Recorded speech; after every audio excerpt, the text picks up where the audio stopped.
Nossos dias têm perecido por falta de pessoas que se levantem para interceder, para rogar, para clamar pela igreja, pelos filhos e por tudo, né? Hoje em dia a gente tem bastante, infelizmente, murmurador, né? Que isso mude em nome de Jesus, né? Porque a murmuração, ela é uma intercessão, eu acho que é o contrário, né? Traz o inimigo mais para o nosso meio. Então a gente precisa realmente se levantar numa intercessão.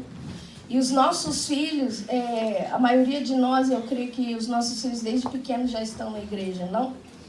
Queria saber quantos filhos de vocês já estão na igreja desde pequenos, que já foram dedicados ao Senhor já desde pequeno, amém? Você vê que é uma grande parte, amém? E, sinceramente, também essa é a minha preocupação. Apesar deles estarem crescendo no Senhor, às vezes a gente não percebe que eles só estão crescendo dentro da igreja. E quando a gente vai ver, quando eles estão adultos, a gente descobre que eles são filhos de crente, mas eles não são avivados, eles não têm uma fé, não têm temor a Deus muitas das vezes. E às vezes estão lá na igreja, estão fazendo as coisas da igreja, estão até nos ministérios da igreja, mas não tem uma vida realmente de oração, de clamor, ainda talvez não tiveram um encontro daqueles com Deus, entendeu? Com a sua glória mesmo, né? A gente que veio do mundo e teve aquele encontro com Deus, foi fácil. A gente era, nossa, olhar para um pouquinho para trás e ver quanto rastro a gente deixou de desgraça na vida dos outros e na nossa mesa, não é verdade?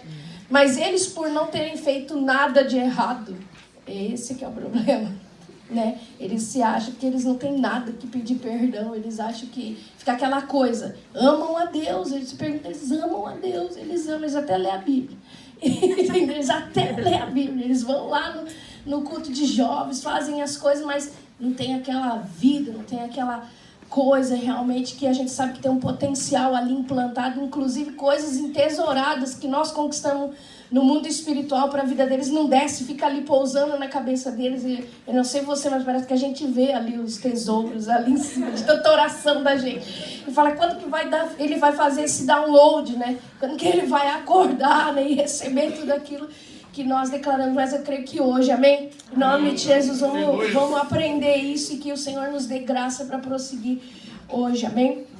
Nós falamos de batalha espiritual e intercessão, e como a pastora ministrou muito bem ministrado para nós. O negócio começa sempre na gente, né?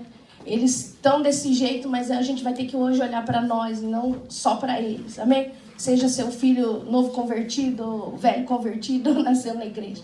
A verdade é que tem um livro, eu queria que você anotasse o nome desse livro para você ler depois, chama A Sedução dos Nossos Filhos. Eu não lembro do autor, mas depois do almoço eu te dou o nome do autor.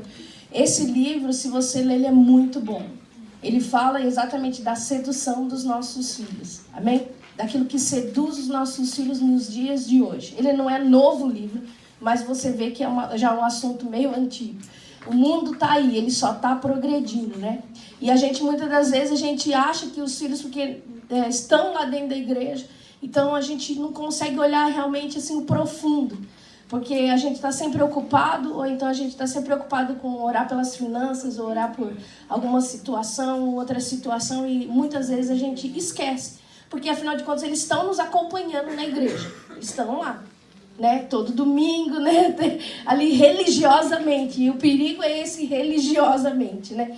Eu não sei você, mas eu já me choquei com essa realidade um dia, né? E a gente pira mesmo quando a gente vê essa realidade falando, nossa, está bem além daquilo que Deus quer até mesmo, né? E 1 João, do 5 ao 7, fala assim que essa é a mensagem que dele ouvimos e vos anunciamos, que Deus é luz e nele não há treva nenhuma. Se dissermos que temos comunhão com ele e andarmos em trevas, mentimos e não praticamos a verdade. Mas se andarmos na luz como ele na luz está, temos comunhão uns com os outros, e o sangue de Jesus Cristo, seu Filho, nos purifica de todo pecado. Amém? Aqui fala a respeito de entender que Deus, ele não tem mistura. Amém? Deus, ele é puro, ele é santo. E muitas das vezes a gente não percebe que a gente acaba se misturando com as coisas do mundo também dentro de nós. A gente acaba misturando o evangelho, que ele é puro e santo. A gente acaba distorcendo para dar algumas desculpas para nós mesmos. de coisas que nós até queremos fazer que não são pecados realmente, assim, adulterou, mentiu, mas alguma misturinha de algo, misturando a sua vontade que realmente não é luz. E eu vejo que é isso que os nossos filhos, eles acabam notando, porque eles são muito caladinhos, né? Os que são japoneses, vocês sabem como que é. A maioria já são muito observadores e eles acabam olhando o nosso comportamento e a maneira como nós lidamos com situações, até mesmo dentro da casa do Senhor. Eles vão ver quem é você do lado de fora, dentro da casa. Como a irmã deu testemunho da creche, ele vai ver quem é você lá buscando ele na creche.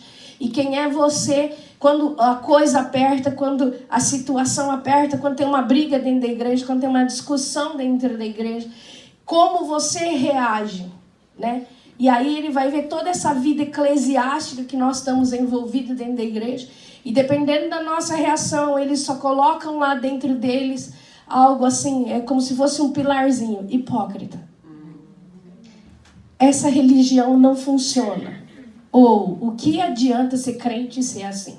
Talvez esse filho, essa filha não tenha coragem de te botar o dedo na cara e falar isso, mas dentro dele o inimigo usa essa situação, que muitas das vezes a gente fala dentro de casa, ele vê uma situação acontecendo, uma reação estranha, uma reação, e ele coloca aquilo como isso não é a verdade, não é 100% a verdade.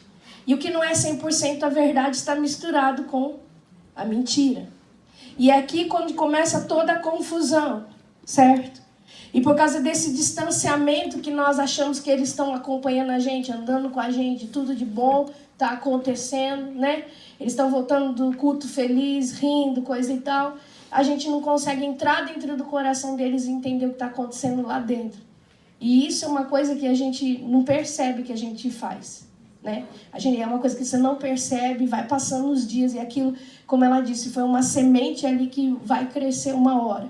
E quando a gente vê ali, a gente está com o nosso filho, muitas das vezes, assim, se justificando dos pecados, às vezes achando que dá jogo. Afinal de contas, você vai na igreja, mas você também não perdoa. Afinal de contas, você vai na igreja, mas você fofoca também. Você fala mal do seu pastor, você fala mal do seu líder, você fala mal do líder de célula, você reclama que você tem que levar a oferta, entendeu? E aí eles vão escutando essas coisas, isso vai corroendo aquilo que é sã doutrina. E eu e você, nós temos uma responsabilidade de arrumar isso. Amém? Nós temos uma responsabilidade com eles, para que tudo aquilo que maculou a fé deles, entendeu? Seja arrancado. Porque o inimigo, ele muitas vezes você não percebeu o que você fez. Mas o inimigo, ele usou aquilo e aquilo ficou lá dentro. Então, hoje a nossa responsabilidade como mãe, como pai aqui, é de desvincular essa semeadura. Amém? Em nome de Jesus. Com oração, sim, mas muitas vezes a gente vai ter que sentar e conversar. A gente vai ter que sentar e pedir perdão pelo nosso comportamento, porque é assim que faz um cristão. Amém? E vigiar. Amém? Efésios 6:4 diz assim: mas criai-os na doutrina e admoestação do Senhor. Amém? Só a parte B do versículo, tá? Efésios 6:4b fala: criai-os na doutrina e na admoestação do Senhor. Se muitas vezes eu e você não sabemos a doutrina, nós também seremos enganados. Amém? Acontece muito isso. Da gente, principalmente numa hora que a gente não entende o que a palavra de Deus diz sobre aquele assunto. A gente julga pela nossa própria conduta, por aquilo que a gente acha. Certo? Ah, mas eu não acho justo isso que está acontecendo. E quem é você? O Senhor Justiça? Entendeu? É um novo super-herói, não é verdade? Mas quantas vezes a gente fala isso dentro de casa? Não é justo isso que está acontecendo. Então, se não é justo aquilo que o pastor, ou o líder, ou uma situação dentro da igreja aconteceu, então nessa igreja tem injustiça. Então, essas pessoas que depois amanhã você vai mandar confiar, que é os líderes, são aqueles injustos. E você não está criando os seus filhos na sã doutrina. Como eles vão confiar no líder, como eles vão confiar naquilo. Se você, mesmo dentro de casa, a gente fala: isso não é justo, o pastor julgou errado. Isso, a pastora, principalmente a pastora leva bastante culpa. Mas é lá em Ocarte só, daqui é a benção. Mas lá em Ocarte, a pastora é tipo um Judas. Né? Deixa eu abrir aqui. Tá vendo? Eu falei que não era para gravar. Não dá para gravar essas coisas. Amém? Mas... E às vezes, o pastor está até equivocado, coisa e tal, mas não é a maneira de se tratar. E a gente, em vez de interceder, orar e até mesmo ir ter e perguntar a situação, a gente já lança aquela palavra dentro de casa. Então a nossa doutrina, e quando muitos ainda nem reconhecem que fizeram aquilo, e aquilo fica no ar, uma injustiça aconteceu. Quem vai querer estar dentro de uma igreja injusta? Não é verdade? Ninguém. Então o que acontece? Nós não estamos entendendo a admoestação nem a doutrina. E como que a gente depois vai falar para o filho fazer aquilo? O filho seguir a Jesus, seguir tal tudo, se você não explica o que está acontecendo, se você mesmo muitas vezes lançou situações ali que mexem com a cabeça daquela criança. Isso tudo fica na infância, tá? Só vai desaguar na adolescência, porque na infância eles não vão questionar, só vai ficar plantado dentro deles. Só que quando eles vão crescendo, aí você vai vendo aquele esfriamento, eles não querem mais estar na igreja. Por quê? Porque muitas coisas aconteceram, amém? Muitas vezes nós permitimos também os nossos filhos acessar coisas e a gente, para os filhos ficar quietos, a gente faz, né, um olho tipo torto, assim, dá só um pouquinho no iPad, só um pouquinho agora no celular, e você não checa o que o teu filho está vendo, e não só o que o filho está vendo, mas o tanto de hora que ele está vendo, né? Hoje o inimigo, dizer que o inimigo ele usa isso, sim, usa mesmo, né? E usa também a nossa inocência até mesmo, para o filho ficar quieto. A gente ali está pecando também, porque a gente não está ensinando também o filho a se comportar, a se conter. Então, para ele ficar quieto, não é verdade? A gente dá o iPad, dá as coisas ali, e a criança fica nos desenhos. Ainda que seja um desenho que você já checou, coisa e tal. Aquilo visto muitas vezes vai fazendo e vai gerando um comportamento. Agora me diz, você já sentou para assistir um desenho? Eu já, várias vezes, né, com a minha filha, desde pequena até hoje eu já sento para assistir os tal do seriado, que não tem nada a ver. E aí, de repente, você acha que tem tudo a ver com o que está acontecendo, amém? Se você não senta para assistir junto, eles assistem aquilo. É igual o seriado para os adolescentes. O que é um seriado? É um seriado. Aí eles já vão fazendo a vida deles em cima daquilo ali. Aí você não senta para ver e o filho está lá. De repente o filho está mal criado, está incrédulo até mesmo. E coisas que estão vindo através dos desenhos daquilo que eles estão vendo, games e etc. Amém? Muitas vezes nessas coisas a gente vê que também entra bruxaria. E a gente não entende que se a pessoa ficar na frente de uma coisa, falando de um Harry Potter, ler um livro, vai na Universal, vamos lá no negócio do Harry Potter, não tem nada a ver, mas você está se expondo a algo que é bruxaria. E ela já é declarada satanista mesmo, tipo, ela falou para todo mundo, ela anunciou, ela bateu o carimbo que é e pronto, acabou, e a gente ainda não vai pegar nada em nós, não. Não vai pegar nada em nós que temos discernimento. Agora bota uma criança, bota um jovem, um adolescente para ver se não vai pegar. Eu e você, se a gente abrir um site de ocultismo, não aconselho ninguém a fazer isso, entendeu? Mas eu já fiz para pesquisar. Você tem que ficar lutando com os capetas toda hora na sua casa. Porque dependendo do site que você abrir, você sente a visitação maligna. É a mesma coisa através de um filme. Não pense em você, que é diferente. E eles estão abertos para o mundo sobrenatural, mais do que você imagina. Só que o sobrenatural que eles querem conhecer no fundo é Deus. Porque é isso que nós entesouramos para eles. Só que aí agora, hoje, a bruxaria ela se apresenta de uma maneira disfarçada como diversão em todos os lugares. E a gente não entende o tanto que faz a cabeça e macula a vontade também dessa criança e desse jovem, amém? Esses espíritos malignos trazem frieza e confusão espiritual na vida dos nossos filhos.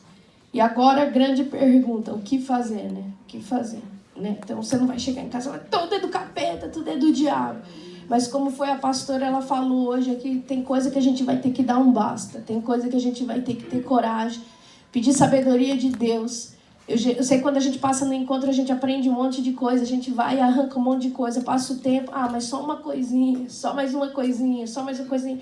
Quando você vê, você já está permissivo e já tem um monte de coisa acontecendo de novo na tua casa, talvez não daquelas mesmas que aconteciam, mas outras coisas ainda que a gente não está camuflado e a gente não está entendendo, a gente não está com o olho aberto espiritual. Não sei se você está me entendendo, amém?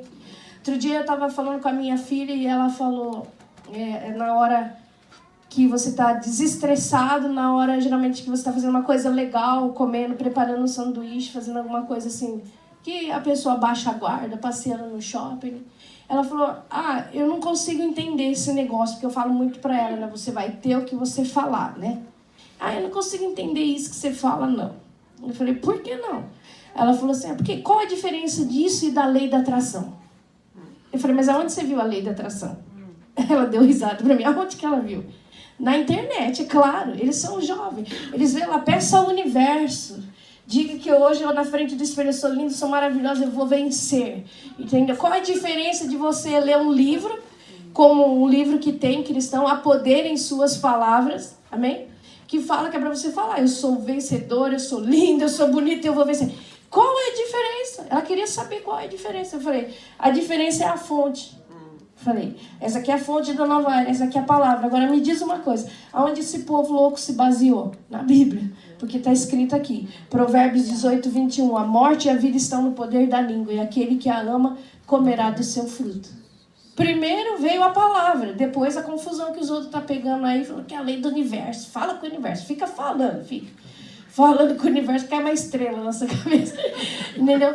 Mas o que eu quero mostrar para você é que nem tudo é tão feio, assim, só bruxaria, feitiçaria, não é tudo assim, né? Que dá logo pra gente bater o olho e falar, nossa, meu filho, a sementinha lá do Oni, a professora, nem tudo é assim. Tem muita coisa disfarçada, que confunde, porque eles não têm uma base profunda na palavra. Por isso que nós temos que ter base profunda na doutrina e na palavra. Porque senão, na hora de conversar com eles, você só vai falar, é do capeta. Isso não funciona para eles. Tá bom, mas eu quero, porque está fazendo bem para mim. Eles não sabem o final daquilo. Então, é necessário eu e você, como mãe e como pai, se aprofundar na palavra de Deus. E entender realmente a palavra de Deus, a sã doutrina, para a gente poder também ser parede. Cobrir e estar ao redor dos nossos filhos, naquilo que entra na mente deles, amém? Porque seus filhos devem ver as mesmas coisas. E é filho de crente, mas está ali, está tudo ali na internet, até para você ser bobeado. Tem tanto crente desviando.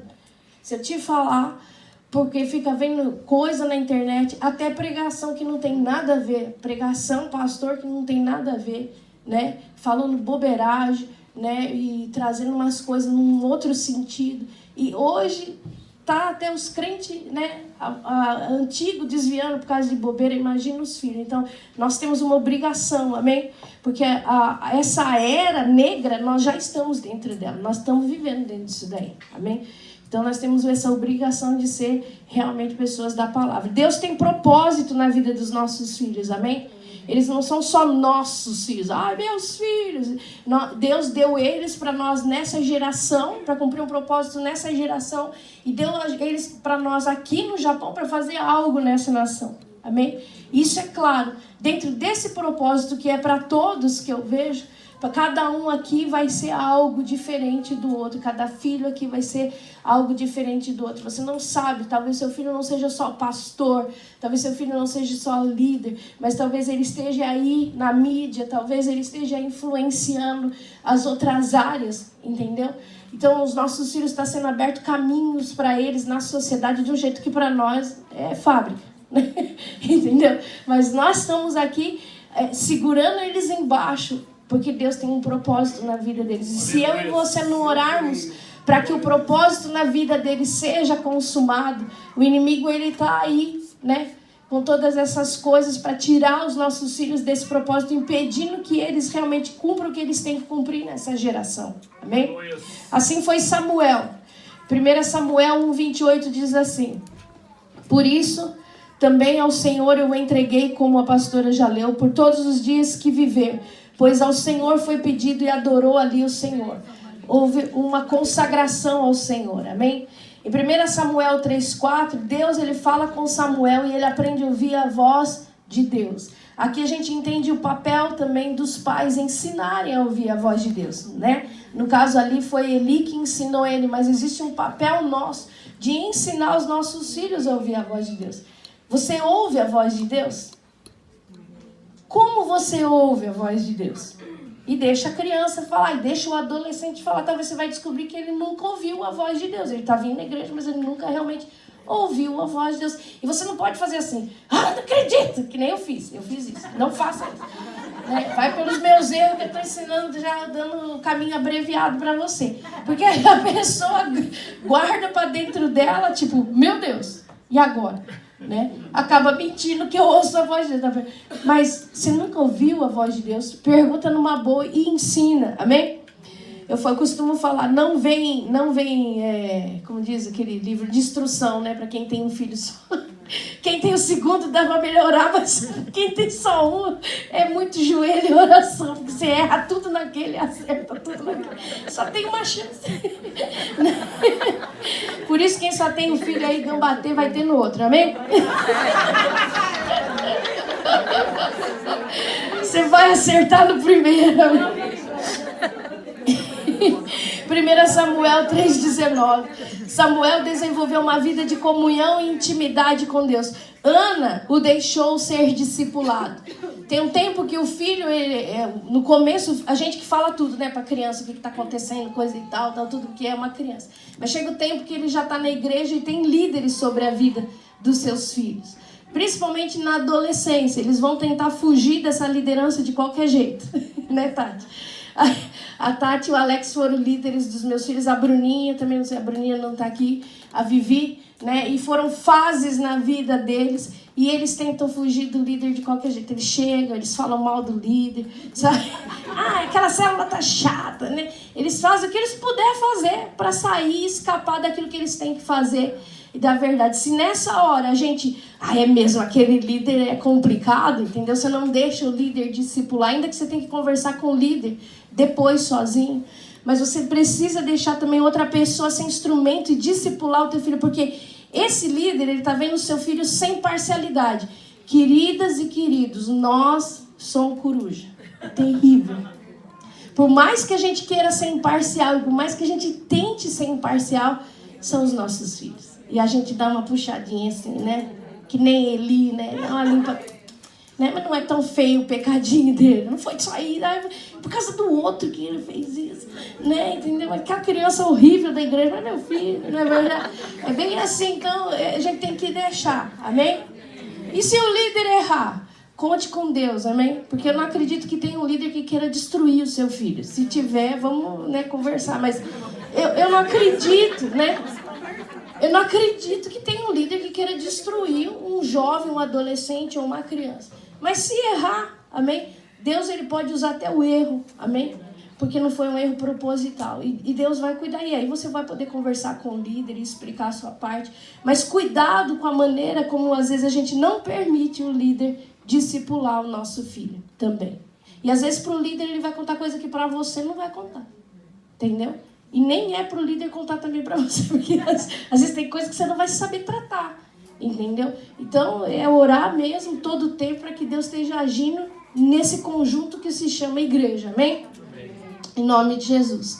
1 Samuel 4:1, Samuel foi confirmado e reconhecido como profeta do Senhor. Aqui a gente vê o propósito dele já sendo cumprido, amém? Josias foi a segunda criança que foi usada por Deus. 2 Reis 2:1, ele começou a reinar com 8 anos e reinou 31 anos em Jerusalém. Ele cresceu no reinado dele, ele foi um referencial para a sua geração, conduziu o povo a um compromisso verdadeiro, público com Deus, restaurando o povo.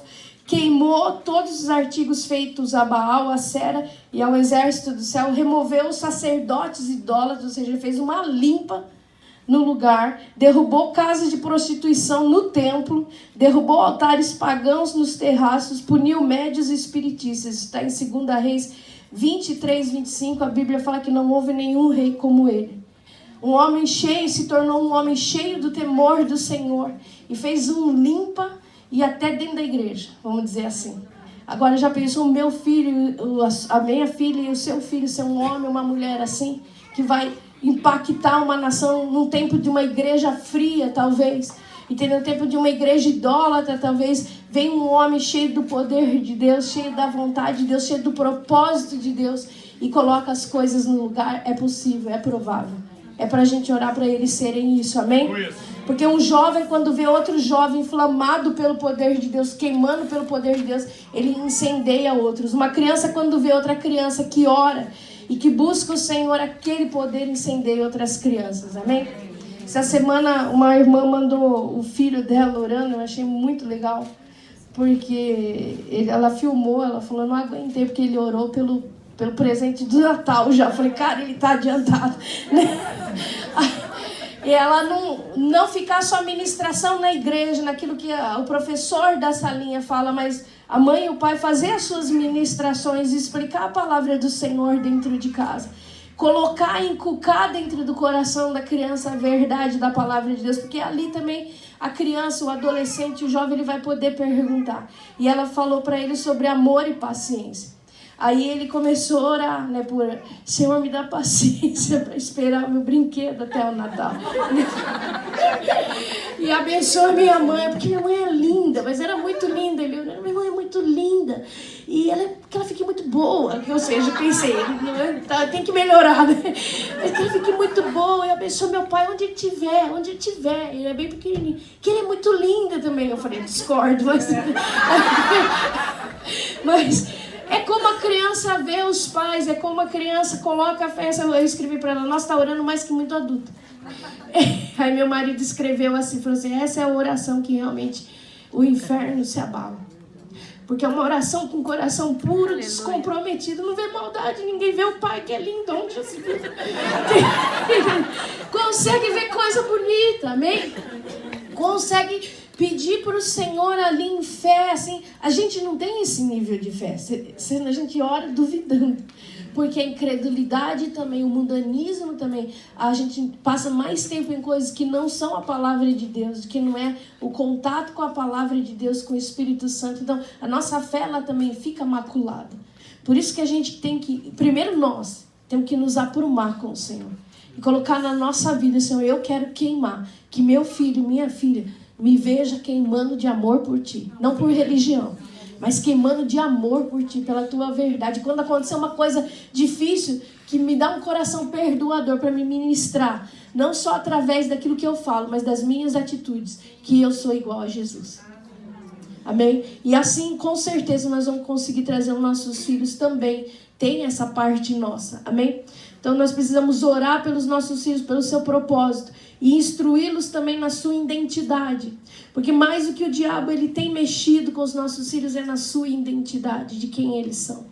E quando chega, né, o pessoal de Suzuka Grace tem compartilhado comigo, tem bastante jovem lá.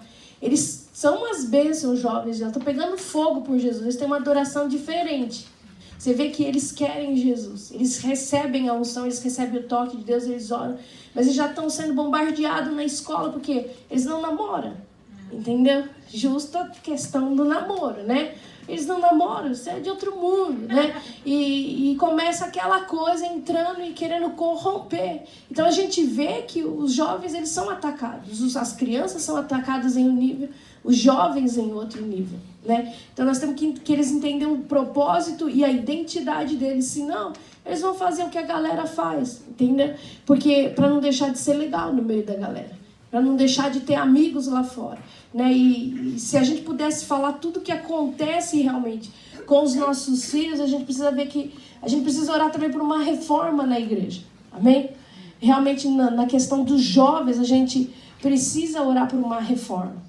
Porque às vezes o jovem está dentro da igreja, mas ele está sozinho. Foi o que a pastora falou, né? Isso eu senti na minha própria pele. Às vezes ele está ali, aí você que acorda. Meu Deus, o que está acontecendo? O pessoal está aglomerando, mas não estão se relacionando por causa disso. Porque você já viu uma célula de jovens? Todo mundo tem um troço desse. Aí ele chega, todo mundo olha nisso daqui e ninguém olha um para o outro. Então na hora de ter amigo, de sair, se abrir... Aqui já é mais difícil isso já no Japão. Eles não têm esse nível de relacionamento. Então não há também um nível, uma cerca de segurança dentro da igreja. É uma coisa que a gente precisa orar também pelos líderes de jovens, porque também são bombardeados esses líderes de jovens. Amém? Eles não têm tempo de cuidar dos jovens, de todos os jovens de perto. Mas nós precisamos também fazer alguma coisa, amém? Se nós podemos orar, então que seja orar, amém? Então a nossa obrigação é instruí-los no caminho. E como disse a pastora, filho de crente não é crentinho, né? Não é porque ele é filho de crente, ele é um cristão realmente pegando fogo por Jesus, amém?